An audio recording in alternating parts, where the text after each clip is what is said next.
Hey guys, just wanted to go through. I've been working on some decks in Final Fantasy TCG, and I wanted to go kind of through the card by card of a new one that I've been kind of working on and haven't really seen a lot of people on, and that is a deck centered around the 4CP Terra Legend from Crystal Dominion. So if you haven't read this card, you should, because first of all, it has the single best art in the game. But second of all, she has two abilities, both of which are absolutely ludicrous. So 4CP Magic Knight, when she enters the field, reveal any number of summons in your hand. When you do so, choose up to the same number of characters as the summons you revealed, you dull and freeze them. That says characters, not just forwards, not just backups. So in theory, if you stack your deck with enough summons, you can reveal 4 summons and get a dull freeze of 4 characters on an 8k body. If that was enough, the card would still probably be good enough to build the deck around, but she has a second effect where when you cast a summon, you choose a forward and a backup, and you get a dull or a freeze on either one. Just insanely powerful, and the deck is entirely built around enabling this card. Unfortunately, there's no searcher for her, so you do have to draw her, but in general, if you survive a little while, you're going to see a copy regardless, and the deck has enough powerful forwards where even if you don't see her, it's unfortunate, but you should be able to do it anyway. So 3 copies of Terra. There's only 3 of forward in the deck. There's 14 total forwards. All of them are must answers, but Terra is the one the deck is built around. Best card in the deck, we're going to run multiple copies of her. So, I just mentioned we have 14 forwards, which means we have a ton of other cards in the deck, right? So what on earth could we possibly be running? Well, we're running 30 summons, and when you're running 30 summons, you run 2 copies of Macherie. And ignore the fact that it's Stern behind the Macherie. I don't have 2 copies of Macherie on me, so one of them is a proxy. Macherie is extremely simple. She is the best summon enabler in the game, and in a deck with 30 summons, we're going to play her. You run 2 because she is a damage zone magnet. She ends up there all the time. But she has a summon cost reduction, and then she also can use summons in your break zone to fuel her second effect, which is not a once per turn, not a once per chain. If she is threatened, you can just fire every single stack for all the summons in your break zone. You don't want to see her too early, so like if you see her in your opening hand, a lot of times it's going to be worth mulliganing her way. But if you see her towards the mid game, you'll have 15, 16, 18 summons in the break zone. Macherie is just inevitable at that point. Like the opponent can't deal with her. If they threaten her, she can draw you half your deck and then bounce herself out to do it. Every effect on this card is good, but you can't run 3 because she's light, and we have such a slim forward count that it's just kind of hard to deal with anyway. Next up, we have 2 copies of Lakshmi, Lady of Bliss. This card is insane. I don't think people realize this. This is Tenzin. For all intents and purposes, this is Tenzin. And people are like, wait, Tenzin enables an entire archetype. This is generic Tenzin. So, at the end of each of your turns, you draw a card. That's the main line of text that matters. She has like some minor protection if you have a full hand. But really, it's the draw in your end phase. So she's a 2CP, 7k if she survives a turn. If she lives longer than that, she's essentially just a draw engine. Because again, we need to fill our hand with summons for the Terra to be able to fire, and for the Macherie to be able to banish from the grave or break zone afterwards. Lakshmi is just one of those power forwards that your opponent has to answer, or Lakshmi will win the game for you by herself. And this deck is nothing but that. Every single forward in this deck has to be extremely high impact. Next, we have 2 copies of Porum. Porum is, I would say, the card from Crystal Dominion that defined the meta. It is the best card in the set, alongside, in my opinion, Axis is the other crazy one. But Axis doesn't fit in the deck the way Porum does. So what does she do? She gains an EXP counter at the end of each turn. For each EXP counter, she gains 1,000 power. But she can choose any forward of cost 5 or less and blank it until the end of the turn. And then if she has 3 or more, the power becomes 1,000. All of these effects snowball very quickly, so if she survives 2 turns, she becomes a 6k, which gets her out of range of being killed by a 5k ping, which is extremely relevant. People are teching very heavily to beat this card specifically. Also, if she ever gets 3 counters, your opponent can no longer fight you. If they do any combat, Porum can blank the card and instantly win by putting them to 1000 power. There's no limit to the number of EXP counters. She can just snowball. Your opponent has to answer this 2 CP forward instead of this 2 CP forward, or this 2 forward. Basically, like, again, every forward just has to be dealt with. Another good card is Celestia. This card is strong. Like, she's very good protection for the Porum. She prevents the Porum from dying. To anything that, like, you have to do damage to her. She protects your Lakshmi. Again, if Lakshmi's not dying, you are continually drawing cards every turn. And then she also protects Terra by giving Terra a revenge trigger. She's also just a big body, which is nice. This deck tends to struggle a little bit with that. And she color fixes. There's a relatively low number of ice cards in the deck just because ice and summons are not really a match made in heaven with the way the summons are currently built. So she helps color fix you a little bit, although you really don't want to pitch her because, again, the summon count is so light in this deck that it's a little tricky sometimes. But 2 copies. Up next, we have 2 copies of Leviathan, Lord of the Whirl. Do that properly. This is, if you've played Yu-Gi-Oh!, this is Trishula. It's actually better Trishula. It's Trishula with a continuous effect. So, I'm only running 2. I think it gets really bricky at 3. He's a 9 CP body. He's huge. Very expensive to play. When he enters the field, you choose a forward, a backup, and a monster. Bounce him into your opponent's hand, and then when a character is bounced, he can shrink something by 9k. So whenever you do the first one, your opponent's going to have a forward, they're going to have a backup, you're going to bounce both. He sees both of them leave the field, he shrinks 2. So basically you get to pop 2 cards and bounce 2 from your opponent's side of the field. The one thing about this card that really is, it just demolishes boards by itself. It's extremely vulnerable. It's so high cost, and on top of that, because you're not removing the first 2 bodies, you're bouncing them, your opponent is going to hit you very hard on the snapback a lot of the time.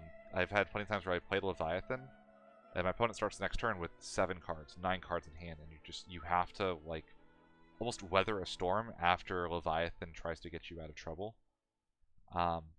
But it's too good to not play, and this deck does need significant board wipes. The other nice thing is if you can somehow stick this and the Macherie, every time Macherie uses her effect to bounce a card, Leviathan will shrink another card in the field. So it turns Macherie's bounce into a 2 for 1. It's a little high roll, doesn't always come up, but when it does, extremely powerful combination. You love to see it. Lastly, I wanted just 1 good ice forward, like just 1 more. And the new Lightning Legend is just, she's alright. I didn't really have a better target for this. I've considered running like the Opus 12 Emmett Selk, the one that runs out of the field, so you could like replay the Porum or the Macherie or something if you get to high enough damage, and just like generally be an annoying forward. But this Lightning just kind of gets you the extra little bit of damage. We're running so few forwards. This is the entire forward count, by the way. But there's so few of these, sometimes it's just hard to kill your opponent. Lightning can just say, like, I'm going to come down with haste in the late game. I'll swing in, I'll do a bit of damage. Maybe she'll get the extra point of damage in the end phase. I said you could maybe run like an Emmett Selk. I just wanted 1 more ice forward, and she fit the bill. So that's our forward count. It is 14 total forwards. So unfortunately, you can't really pitch a lot of these for your costs. You kind of have to, but that is what it is. I did not show the lightning card. There she is. She's just a big body that comes in very cheap, essentially. She gets haste if you have very few cards in hand. It becomes a 10k. Okay, so what are we supplementing this with? We have our backups. We have 6 backups, and we have 5 names. First up, 2 copies of Terra. This is the best backup in the game. I don't think anybody can argue that anymore. That's a really simple opinion. She enters, she searches for a prince, princess, or king, and adds it to your hand. There are two targets in the deck. Macherie, as it turns out, is a princess, but you're almost always going to be searching on a different target. This is the reason we can run such a slim backup lineup, is because Sarah's going to give us access to all of our backups very quickly, regardless. It's two backups as soon as she hits the field, because again she's going to search out the Princess Sarah, and Princess Sarah is great because she's going to immediately color fix it. She's going to give us our ice backup. And even more importantly, this is the only ice backup we are running in the entire deck. So if you don't run this, anytime you want to cast a Terra, you have to have one of your ice cards or ice summons in hand to do it. I just don't really like any ice backups for this deck. I need to look in. Maybe there are some I'm just missing. But for now, that is what we are going to use to get our color fixing on. We're running 2 copies of Sarah just in case one gets hit in the damage. You do like hard drawing this, but just as often, what you'll end up doing is you will be casting Sildra to go fetch this and another backup. So you get Sarah, search Princess Sarah, and you'll have another backup in hand. You'll have 3 backups ready to go on turn 1. And you have an empty hand, so you can't do it against aggro decks or in aggro matchups. But if you know what you're against, and if it's a little slower, something like a Sky Pirates, you can curve out to 4 backups extremely quickly, extremely consistently. And once you get to those 4 backups, and you can play out of your backups, you're casting your summons for very cheap. You're casting your Terra for very cheap. And your forwards are all sticking around because they all are very, they're difficult to deal with. So it's just a consistency engine to get those out. 1 copy of the Sahagan backup, because Lakshmi and Leviathan are 4 of our forwards. Lakshmi plus Sahagan is really cool because you can stack your deck for your draws. You can use it as a defensive play because you don't really want to block with Lakshmi, and your opponent's going to be like, you will take damage early in this deck. So if your goal is to like 7-0 your opponents, you're never going to do it. But this deck has a lot of very high impact EX bursts. Sahagan makes it where the EX burst is the top 2 cards of your deck, not just the top 1. It's just a good backup. There's not much more to say than that. Any deck that's playing Primals probably should consider this one. 1 copy of my only other proxy in the deck for right now, and that is Yuna. I currently am using a copy of Luna Freya, which is a card I've considered, but I think it's a little too expensive. It just reduced the cost of your water summons by 1, and we have 30 summons, so getting a cost reduction on all of them, and it stacks with Macherie, so we can cast a 6 cost summon for 4. Pretty good. Lastly is a card I don't think a lot of people realize exists, which is Aiko. First found this card kind of by accident. I was looking for, Yu-Gi-Oh! There's a card called Foolish Burial where it sends a card from the deck to the graveyard. It's one of the most powerful effects in a card game, I think, actually, is to just get a specific card in the graveyard. Aiko does it for summons. There's 1 card that does it for anything. And then she has a second effect where you can dull her, break her, and choose a summon in your hand. Summon your breakstone, add to your hand. So what she can do, if you need a specific summon to get out of a tricky situation, you can just grab a summon, and she doesn't choose the summon that you send. So you can use what the main use for this card is you send a summon that you know is just not good in the matchup. Say you're against something where you've got a good tempo lead, you don't need a Shiva or something. So you send a bad Shiva to the break zone. And then later on, you say, oh wow, I need a board wipe. I'm going to go pull back the Zalera the Death Seraph or something. Just a really nice way of giving you the ability to recast some of your more impactful summons when you need to. And that's it for the backups. It is 6 backups with 5 different names. If you can get to 4 backups in this deck, it's really nice. Usually you'll get to 3 pretty easily because you'll search 2 off of a Sildra. But you also can snatch some other ways. There's ways of getting more backups online so you don't play so much out of your hand. It's actually very important to get these backups online early. So like the ideal early hands are large quantities of summons, plus either a Sarah or a Sildra to get the Sarah, so that you can keep your forwards in your deck while pitching summons to use later. Okay, so we have the next part of the deck, which is 30 summons to go through. A lot of 3-outs in this, which is very nice, very clean, feels very fun to play with these. So, first things first. you have 3 copies of Sildra. This is your consistency tool. It gets your Serras in the early game. In the late game, you can use it to fetch something like a Celestia and a Porum, or a Celestia and a Leviathan. It's just a way of getting 2 water forwards of different costs in a way that will always happen. Let's get these in the frame a little better. So what's going along with our Sildra? Actually, let's put this over here. Our next water power card, we have 3 Mind Flayer. With Yuna and Macherie, this is a 2-drop. And being able to steal the top 2 cards of your deck for 2 CP is crazy powerful. It's also, when that happens, if you have a Terra on field, you get a Dull and a Freeze. So it snowballs very quickly with itself. It's not the best card, but it is very strong. Also allows us to make up for the low forward and backup count in the deck. So put this here. 3 Atmos. If you see your opponent is on an aggressive, something like a Samurai's deck, and they're on sitting on a Tenzin, you Atmos it away, you go even, but if you go even in this deck, you're ahead. Does mean that like you'll delay your Sildra for it.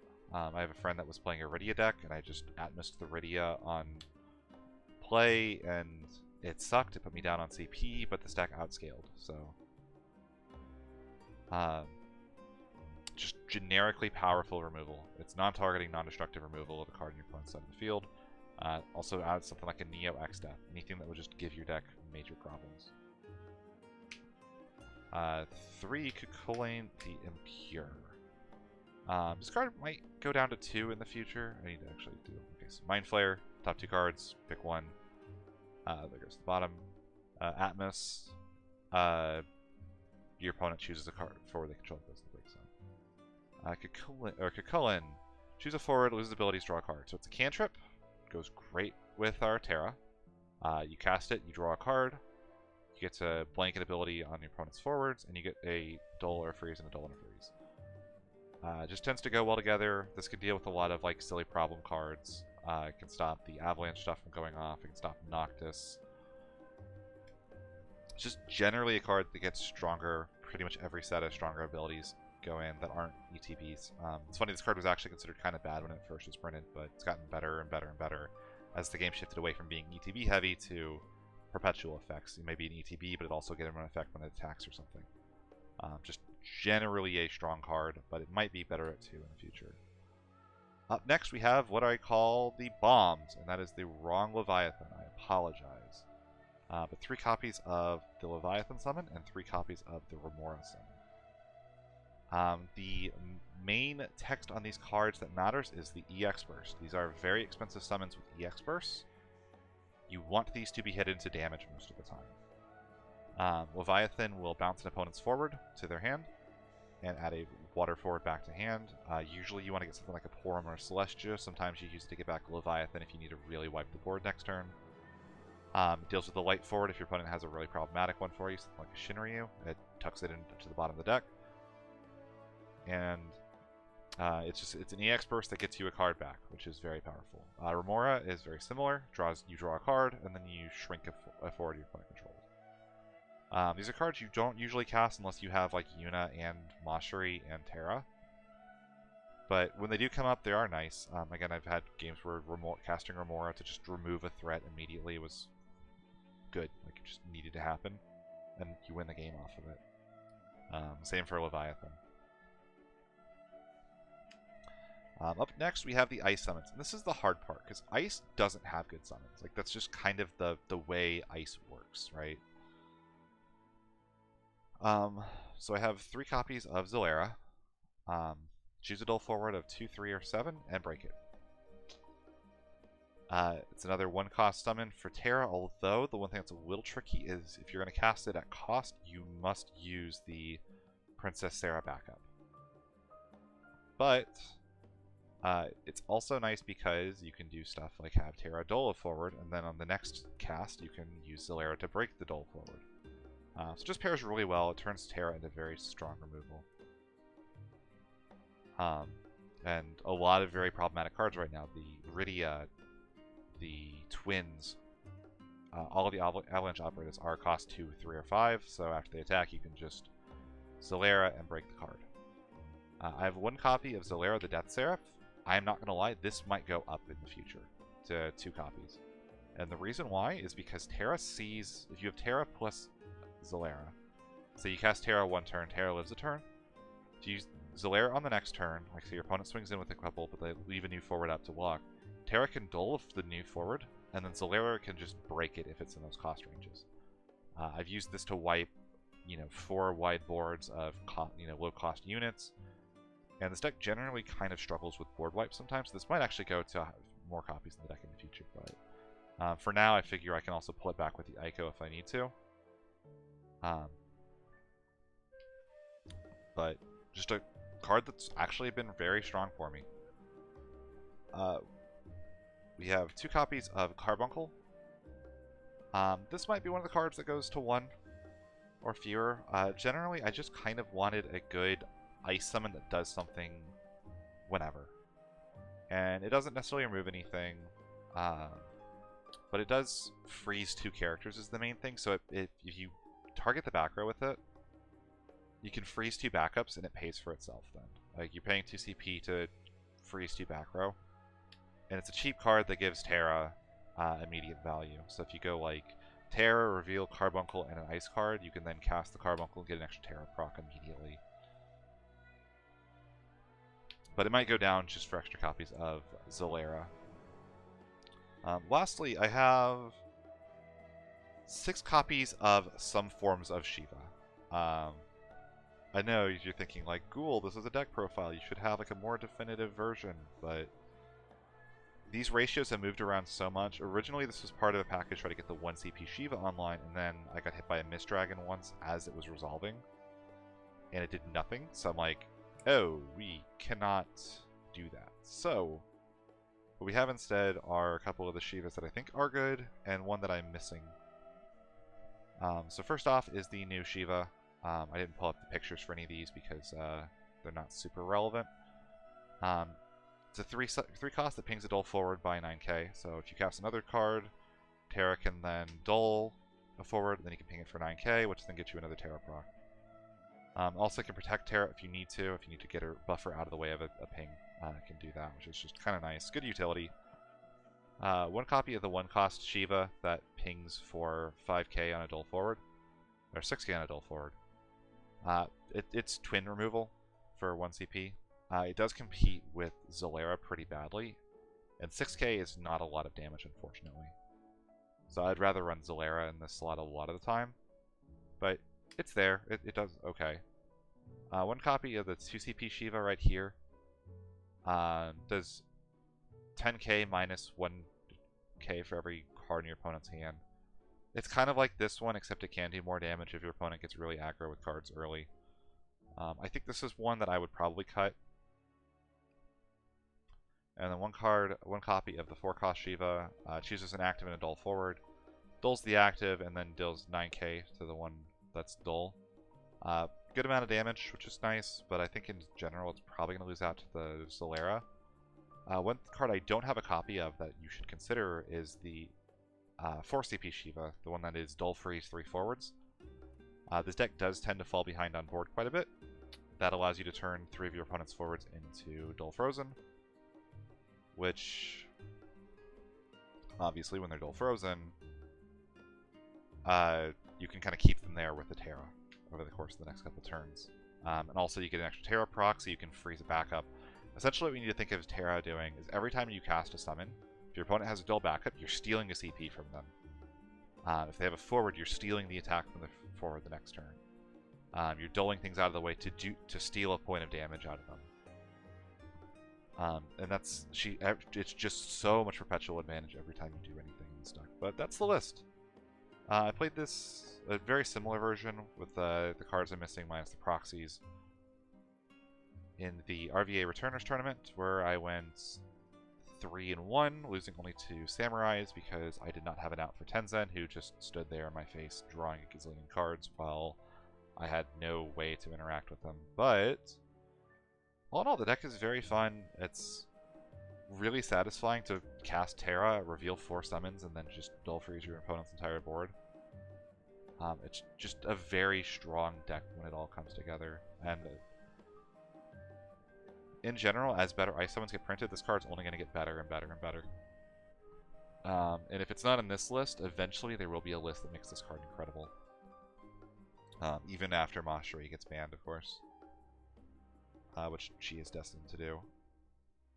As far as any other changes to look at, again, the Shiva package is entirely cuttable. The Carbuncles, I would say you could swap for whatever good ice summon. Say there's a good ice summon that comes out in the next set. Like, again, they're all fine, but like a lot of times what you're really looking for with them is just ICP to make sure you can consistently cast the Terra. So whatever the most efficient, most powerful ice summon is the one you can use for the deck. So that's going to do it for the deck list. Thanks for watching, everybody. Hope you guys enjoyed it. Leave a like, ask questions in the comments if you need them. I can do these in the future on a couple of other decks I have. I've built a... I've got 2 different versions of Knights. A Fire Water Knights that focuses around turboing out Garland, and a Water Lightning that focuses on the Dancer package with the Knights. And then I've been playing my own variant on the Earth, Wind, Storm.